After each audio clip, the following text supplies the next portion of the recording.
The process of becoming myself has been really incredible. And once I started to transition, it felt so much easier to draw. I wasn't any better at drawing, but I was so much better at letting myself draw. You're listening to the QT podcast, where we explore how queer professionals and entrepreneurs are building a brighter future for queer communities and the tech industry at large.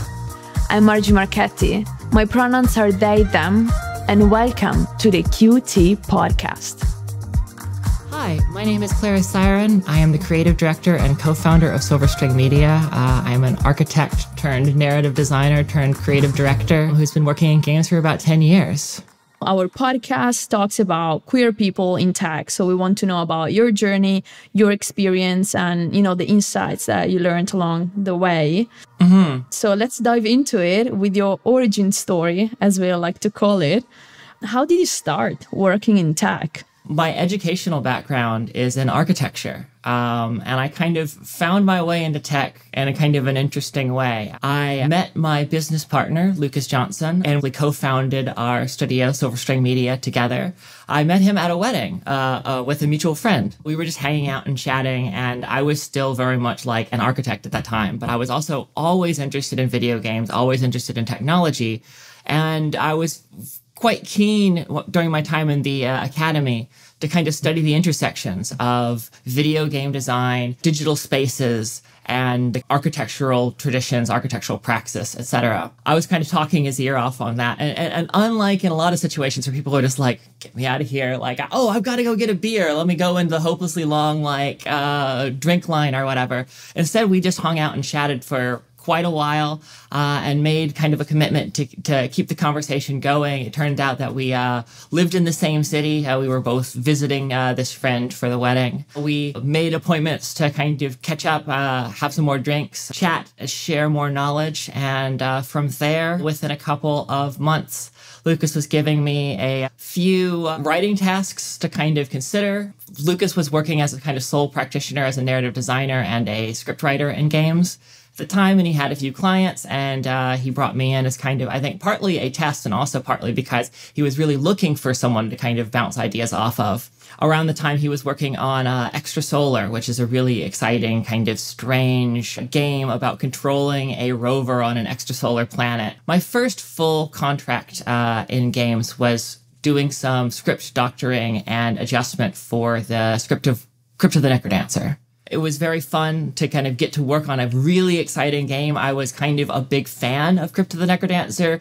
Lucas and I had been going to game jams locally in Vancouver, and we had bumped into Ryan Clark and the Brace Yourself team, who sometimes would just sit there during a game jam and just kind of riff off of the energy of the crowd, but be working on Crypt of the Necrodancer while everybody else was working on their game jam games. And I remember just seeing it and being like, oh my gosh, it's a dungeon crawling RPG where you control it with like a DDR pad. That's amazing. I can't wait to play this. And then when they reached out asking if we would be willing to help them kind of shape and write the narrative a bit, I was just head over heels. And that was kind of the moment where I'm like, oh my gosh, is this a real career? I think the other thing that's important to note about my kind of journey into games is that I was exiting my architectural training around the time that the housing crash really happened. And so there was this huge slump in the amount of building that people were doing, the amount of jobs available to young architects. I was kind of paying the bills and biding my time doing freelance graphic design. I was looking for something that was a little bit more up my alley. And this honestly felt like a really exciting way for me to push forward some of the stuff that I was thinking about during my schooling about the kind of connection between the architectural design techniques and praxis and the process of developing video games and creating digital spaces. Wow, that is quite a journey. That's amazing. And I mean, I think it went quite well considering that right now you are a co-founder and creative director of Silverstring Media. So, I mean, first of all, congrats. This is already like a wonderful story. So now we want to, know a bit more about Silverstring and what do you do exactly, in the company and what is your role? So Silverstring has been around for a while. We've been around for over 10 years at this point. And for the bulk of our history, we have been a narrative design consultancy. It's still something that we do. And, during our time working together, we have, consulted on games like Where the Water Tastes Like Wine, Time Spinner, Celeste, Wandersong, to name a few. And it's been a real joy to be able to touch and elevate, even in some ways just a little bit, some of these really fantastic games, and also work on anthology projects like Where the Water Tastes Like Wine that are really exciting ways to kind of get a bunch of different voices in a room, so to speak. But around 2019, 2020, just as the lockdowns and stuff were starting to hit, we were spooling up to build the team out into a more full game studio for the purposes of actually turning one of our early experimental alt games into a full commercial production. While we were doing all that interesting narrative design stuff, working on games like Celeste, we were also, every, 6 months or so releasing just a weird pay what you want thing on itch.io. Our most successful one by far was a game called Glitchhikers. We now call it Glitchhikers First Drive, and it was just about driving alone late at night, a weird 30-minute experience where you listen to strange, kind of broken, disjointed music over the radio. Hitchhikers would kind of warp into your car uninvited and start talking about life, the universe, and everything, kind of straddling this line between being a character in their own right and a representation of the player's own inner voice. There was a lot of opportunity for people to role play a particular traveler on the highway, but there was also equal opportunity for people to be themselves in this game and to have it be this kind of introspective reflection chamber for you to just sit with your thoughts and to try to kind of leverage the mundane but magical spaces that we associate with a life in transit, and to leverage that kind of liminality that is inherent to traveling, to being in transit, to connect to, existential questions, opportunities for reflection, for growth, and also just a space to hold you, even if you're just feeling very emotional. You don't necessarily have to be doing a lot of processing. It was a much bigger hit than we were expecting. So we kept thinking, why did it succeed? And also, we kept having fans write to us year after year saying, hey, this is one of my favorite games of all time. A few cool games publications ended up calling Glitchhikers one of the best games of the decade, which was really shocking. Wow. One journalist wrote how the game helped him not drive drunk that night. Driving was a soothing mechanism for him, a kind of self-care ritual. But he had already had something to drink, and his night darkened after he was already inebriated, and he wanted to have access to this soothing ritual, but he couldn't safely. And just so happens that we had sent his publication, Glitchhikers, to check out a little while ago, and so he had it in his backlog. He's like, oh, this is a game about doing the thing that I want to do. Let's see if it scratches that itch. And it really did. And it really opened our eyes to the possibility as well of this game not just being this kind of interesting introspection simulator, but also like a space for healing. So all of these things were really exciting, kind of emerged as we were, making a name for ourselves as narrative designers. And it definitely, kept us very interested in the idea of turning our consultancy into a full studio and making more games like that, but at a larger scale for a larger, more commercial audience. And so we eventually got some funding from the Canada Media Fund, which is a great funding body that we have in Canada to help assist game development productions, as well as television productions and a whole bunch of other stuff. We got funds to turn Glitchhikers First Drive into a much fuller game. Glitchhikers, The Spaces Between, which is what the new game is called, released just about a year ago. We celebrated the game's first birthday on March 31st. I had a little synth concert where I played some of the music associated with the game in kind of a little bit more of a dancey style. It's probably still up on the VODs on Twitch right now. If y'all want to check that out, it's on our Silverstring Media Twitch channel. But yeah, we're very interested in kind of continuing to make games that have that kind of approach of not only looking at games from a slightly different perspective, but also approaching games as spaces, potentially as spaces for healing. That said, not all of our games are going to be like Glitchhikers, where We've been busy the last year working on 3 prototypes that are all very different and a lot more kind of play-focused and gamey. But I think you'll find that we've taken kind of a unique approach to each of them. We are now a team of 10. It's not just me. It's not just Lucas. Again, we're still doing narrative design consulting, but it's kind of over the last 10 years, and especially throughout the pandemic, there's been this huge evolution in what Silverstring is and what we do now. This podcast is powered by the Canada Media Fund. As the country's largest funder of screen content, we are proud to support 2S LGBTQ+ creators. Learn more at cmf-fmc.ca. How do you, as a creative director, how do you make sure that your team understands those ideas that you were talking about, making games for healing, like talking about space, how the space influences the player and the playing experience? How do you communicate all these ideas to your team? How do you make sure that then they can translate it into the game? To some extent, that is a good chunk of my job, beyond kind of like quality control and, training. And we're a small studio, so we wear tons of hats. There's HR, there's, studio boss, there's all sorts of other things stacked up there. But like just communicating, what are we trying to accomplish? How are we trying to accomplish it? Kind of getting everybody on the same page is a big part of what I do. And how I do that actually really depends on the person. Sure, there's design documents, we, even before we have a design document, we'll have, 2 to 3 page preamble of like, here's the themes, here's the pillars, here's how it's kind of all this like really rich knot of ideas that all connect to each other, and kind of we can leverage one to talk about the other. So there's tons of fertile ground laid out at the start, and that's one of the first things I do on a project. But beyond just hitting people with, here's a heady 3-pager to kind of get you excited and get your brain whirring away, I try to meet with each individual team member.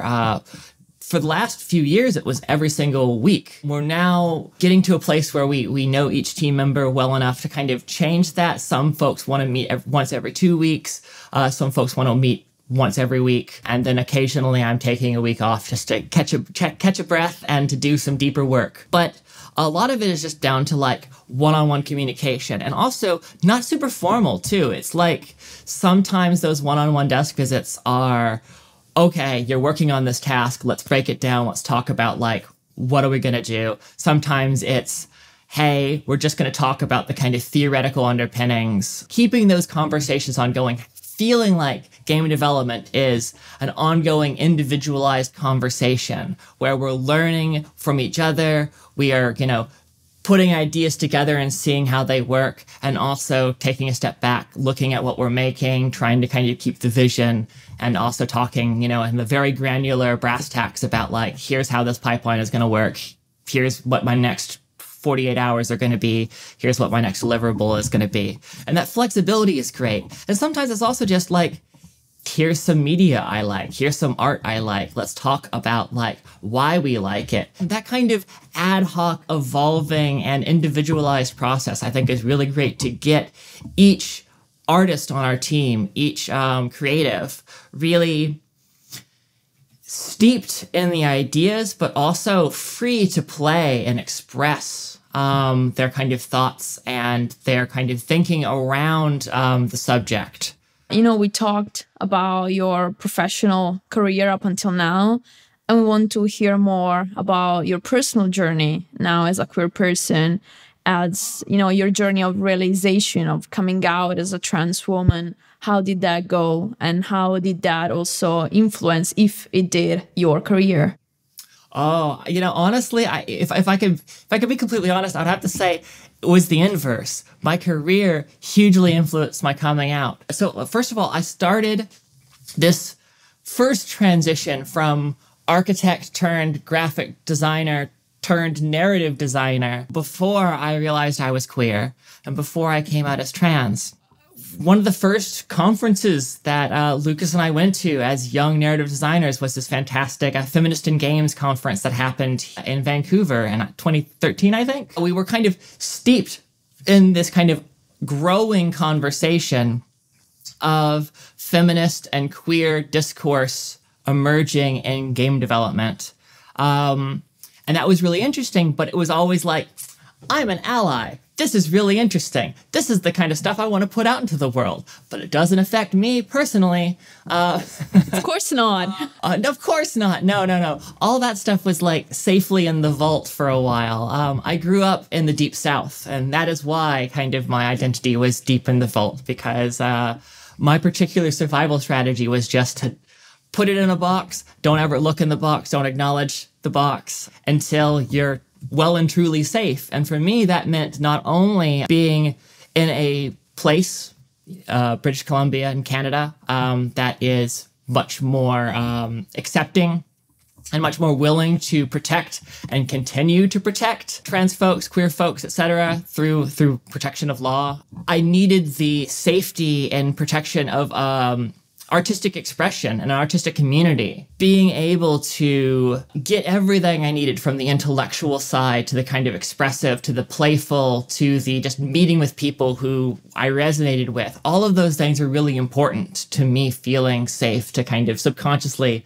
open that box. And so it was about 7 or 8 months, within a year of me starting this career, I realized I was trans. And it was actually through chatting with a friend of mine, a game academic who is a trans man. They were telling me about their journey, and I was kind of starting to put 2 and 2 together that maybe this would be something that I wanted to consider. And it was like a light bulb switching on. It was like, there is no middle state for me. There was no kind of like soul searching, like, period where I wasn't sure what I was going to do. It was like, this is not on my radar at all. And then boom, the next moment it was like, okay, recalculating my entire life, realizing that I'm a woman, that I need to transition, that I'm going to, do all these things, and really pushing ahead on all that quite quickly.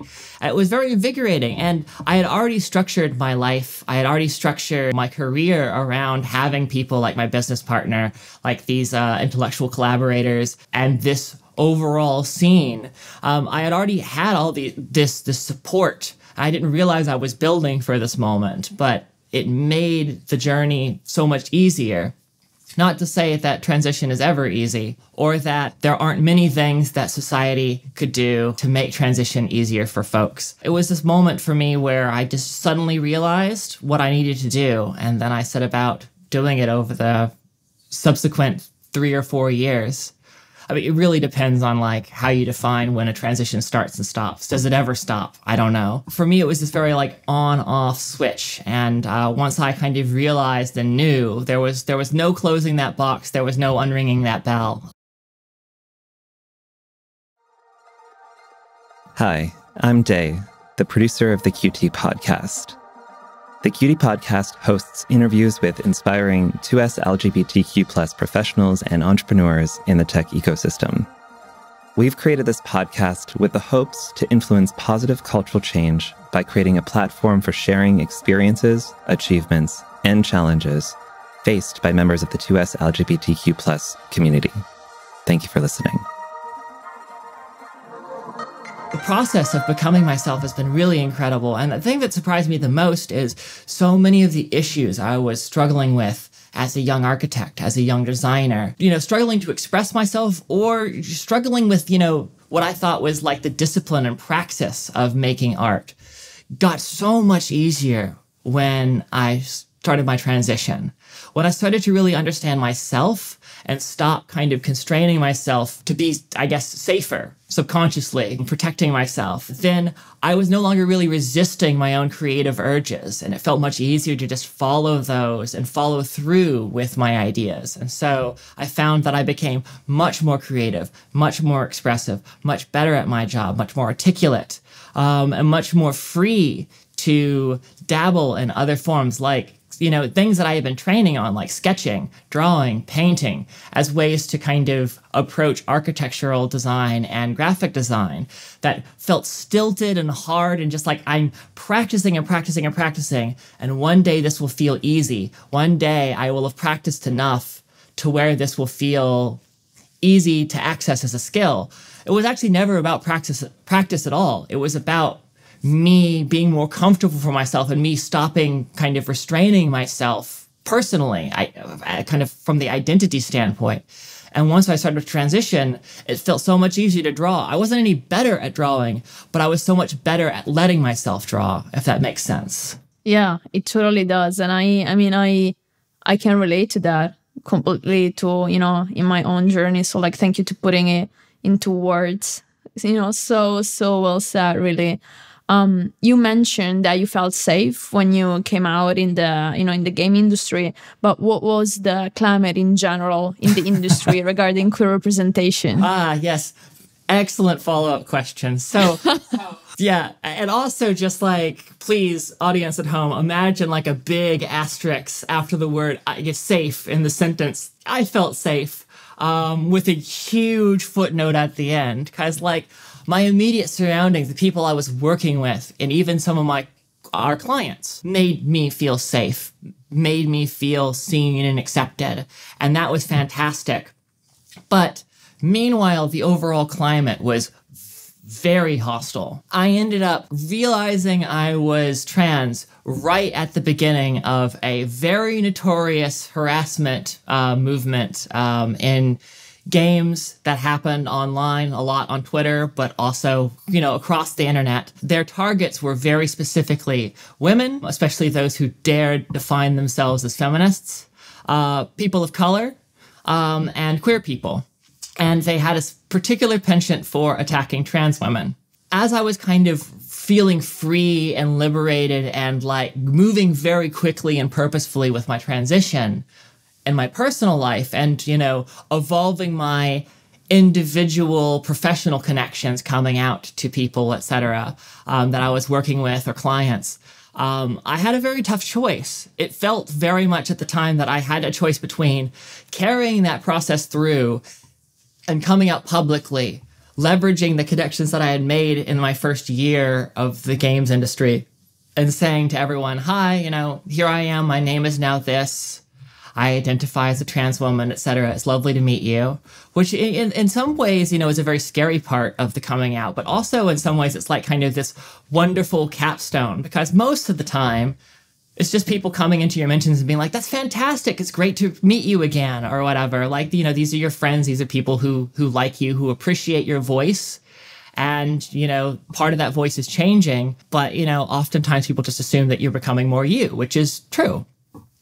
However, it felt that I had a choice between having that moment and then immediately getting dogpiled because our studio was already under the microscope by these harassers because we were going to, you know, Feminists and Games conference and we were talking about like how interesting, you know, feminist and queer lenses were for narrative design practice, for our narrative design practice rather.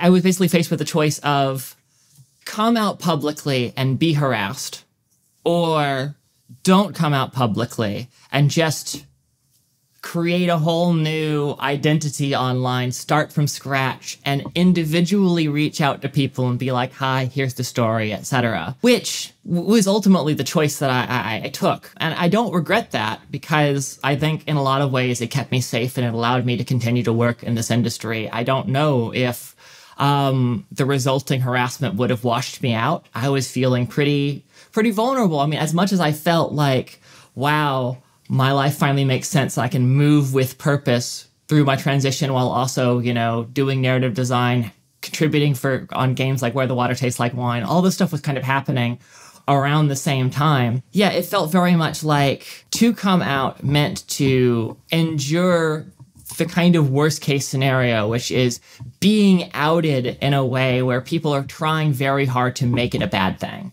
trying to throw your dead name, pictures of you before your transition in your face, tell you that you're ugly, tell you that you'll never find love. I saw these harassers doing this to every trans woman they could find. And it was like they were already harassing me as, from their perspective, a cis man. So if I come out and I say, hi, I'm a trans woman, what the hell did I expect was going to happen? So I decided not to do that. And it's, to some extent, like, again, like, I don't regret that decision. I think it was the right call. But it also means that, like, I never and will never have that experience of, like, hi, while it's fresh, here's this revelatory moment I would like to share with my community. Because of that lens of harassment, it created this element of secrecy, which, isn't the same as shame, but secrecy and shame kind of bump up against each other. And certainly these harassers were trying to make, being queer, being trans, into something shameful. And so there was this structural element of my transition that was kind of going around and being very guarded and careful and having public masks that I would put on, in different settings. That is a huge part of transition. It's not like I experienced that alone. Hi there, I'm Andy, the COO and co-founder of QueerTech, and my pronouns are he, him. I'm excited to take this opportunity to tell you about QueerTech's digital community. The QueerTech digital community is a safe virtual space for 2S LGBTQ+ people who work with or have an interest in technology. In the digital community, members can connect, share experiences, and learn best practices. The community promotes diversity, equity, and inclusion in the tech industry, empowering members to achieve their goals and drive change. Learn more about our services and events at queertech.org. We talked about queer representation of people working in the game industry. What about games? What about games narratives? How do you use narratives to make sure that queer representation is present in games, and so that people can feel seen, and not only in characters, but, in a wider perspective of the game itself, as you mentioned, to use queer as a verb. How do you queer games narratives? It starts with, just representation, having queer people exist in your world. It's about having queer people within a story where there's also dynamics that are being subverted, where players are invited to push against or even reject rules, to play within a series of roles, and to not have to be pigeonholed or stuck into one, being able to kind of straddle the lines between, just to take this entirely into a very video gamey moment, there's something a little bit queer just in terms of the kind of video game affordances and expectations, and being a magic caster who is also equally adept at swordplay. So, there's supposed to be two genders in RPGs. You've got your soft mages and you've got your strong boys, or strong boys and girls and genderqueer folks with their giant swords.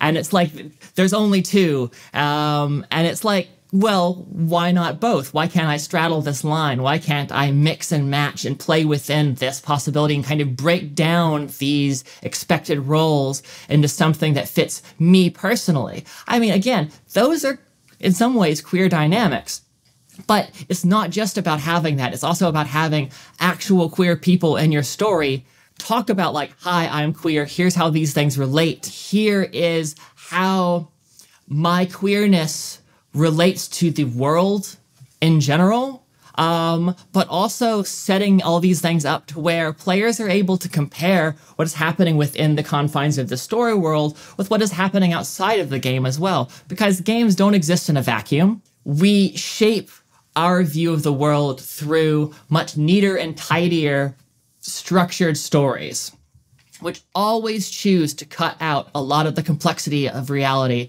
in service of making a point. That's not a bad thing. That's storytelling. That's the craft.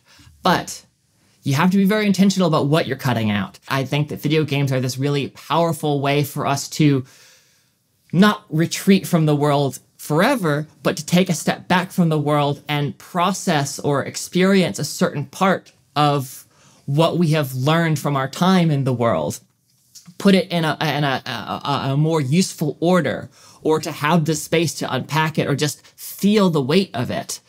All of these things are super important. Life is everything all at once. And I think anyone who has lived through this ongoing global pandemic knows just how much everything can happen all at once. It's important to be able to take little bits of this and process it. And again, I think that stories help us do this. Games do have something that I think is quite unique and very important about them, and that is that they lay bare systems.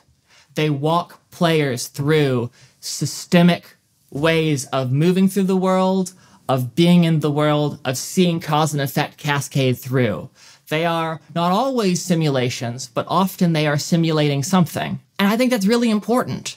Because as much as it can be useful to like have, realistic physics simulations and then give somebody a sandbox and be like, want to learn about like force vectors, engineering, cool, like build a bridge in World of Goo, or play around in Gary's mod and see how, forces, combine, or you can put a rocket on a thing to like make it move in this particular interesting way. The same way that you can model physical systems like that, you can model so many other types of systems, economic systems, systems of oppression, systems of extraction. And I think that by playing, not only are we testing those systems, pushing against them, seeing how our particular interventions and interactions change those systems, but we're also learning how they work. And the same way that stories help us shape our worldview, video games offer us a chance to really test our assumption about how systems work.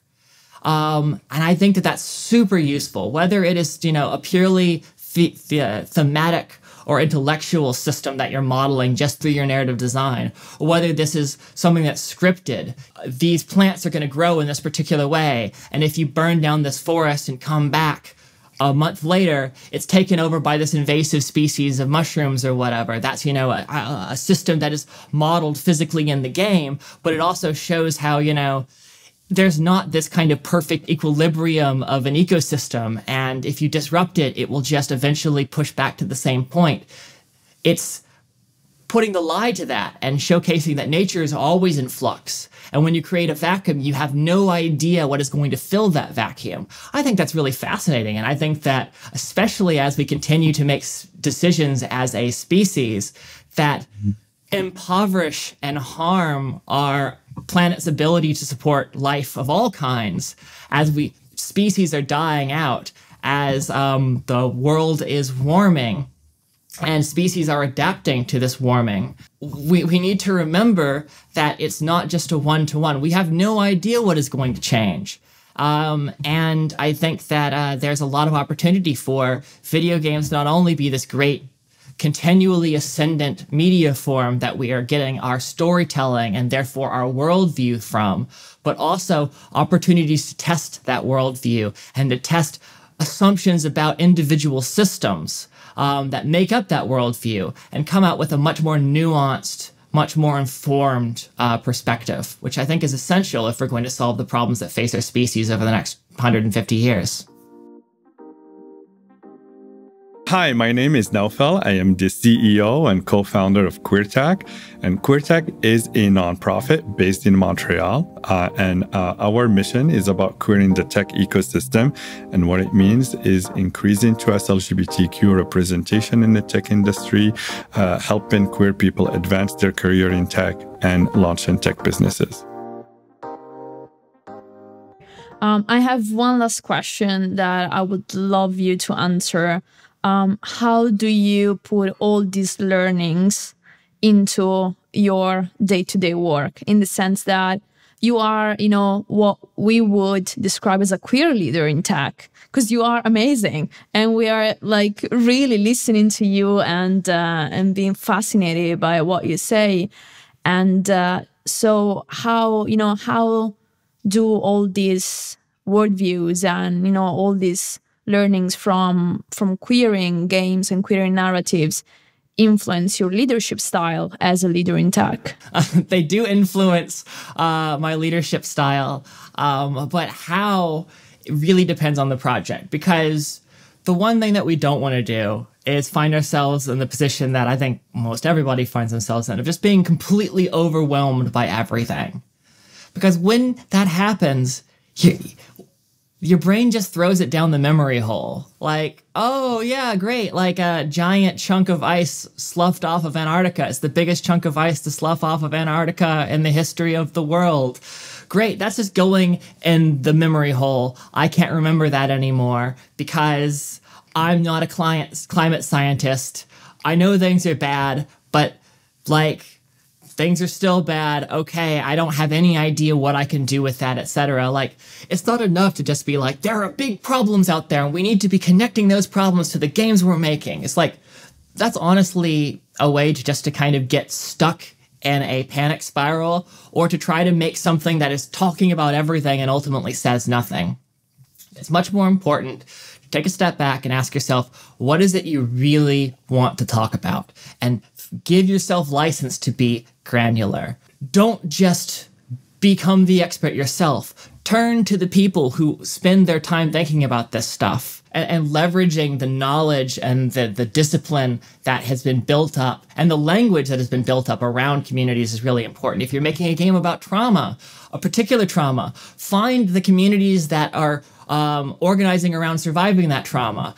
Be respectful, listen to them, use their resources, ask for their guidance, pay them for their freaking time. Like, do these things. So that's a huge, like, a bit of a tangent, but like a really important part to not just like blow past. Be choosy about what you're talking about. Be knowledgeable about what you're talking about. Don't just make assumptions. Don't just imbue the same kind of like sophomoric half-truths that you've kind of gleaned from Reddit or whatever about a particular subject into your game. Put the reality in there and then put your own fantasy spin on it where you're still modeling the dynamics that are true. There's a way to have a completely fantasy dressing over things and still have the dynamics of the situation be accurate. And in my mind, as a designer, this isn't a hard, fast rule for everyone, but this is a hard, fast rule for me. The thing that I'm most looking for preserving the reality of my games are the dynamics. We've been prototyping a game about growing plants and using magic to grow plants. Obviously, most people don't use magical spells to grow their plants. Most people don't cast magical spells. So it's not like, well, I need this magic to be realistic. But it's like, okay, you know, in this game, you don't have a green thumb. You have other types of magic, and you're trying to use other types of magic to kind of patch up the fact that you kill most of the plants you take care of. Well, throughout the game, we're going to actually be revealing that the difference between someone with a black thumb and a green thumb, so to speak, isn't that the green-thumbed person has some sort of latent skill, that they are magical in a way that everything they touch comes to life, and you are magical in a way that everything you touch dies. No, people who have a green thumb are people who are willing to kill a lot of plants and keep going. That is the secret of a green thumb, is accepting that life is complicated and hard and that you can care for something and try to give it its best environment and still fail. That part of the endless churn of life is the endless churn of death. Being okay with that and not internalizing your failure as being an admonishment of you as a person, and just accepting that that is the thing that happened and you're going to continue. You're going to continue to love plants. You're going to continue to care for plants. You're going to continue to learn more, and you're going to continue to grow. And like, that is a dynamic. That is a dynamic that people learn throughout their time caring for plants. And that's a dynamic that you can also put into a game, into a game's narrative, into a game's systems. So that when somebody walks away from that game, it's not like, oh, I'm going to cast the same spells I cast in the game on this plant and it's going to come to life. No one's going to try that. But if they come away and they go, you know what? I've been too harsh on myself. Like, I killed a couple plants in my dorm room in college, but I don't have a black thumb. Like, I am gonna actually grow plants and I'm gonna persevere, even when things don't go my way. If I kill a plant, well, I'll just buy another one and I'll keep going and I'll do better the next time. Like, that is a dynamic, that is a lesson that people can take from seeing it play out time and time and time again through the narrative and through the systems of the game, and then take that out of the game into their real life. It's important to take steps back from your work and ask, what is the actual takeaway? What are the dynamics that you're modeling? And what would the world be like if people took the dynamics that your game is modeling away and just started carrying that through? Really love to like close on that note. It was amazing talking to you, Claris. Like, thank you very much for your time. Thank you very much for everything you said. I was about to cry at some point. I was like, no, don't cry.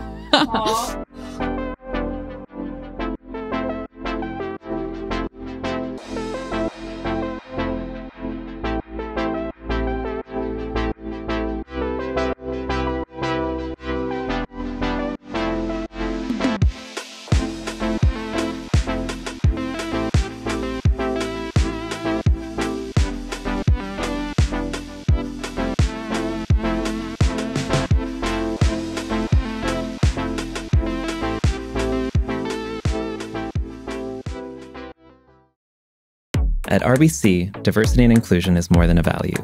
It's a strength, an engine for innovation and economic prosperity. As proud sponsors of QueerTech, RBC puts D&I into action every day by developing strong talent and creating an inclusive workplace that brings their purpose of helping their clients thrive and communities prosper to life. Find out more about tech at RBC and their latest roles on their jobs page.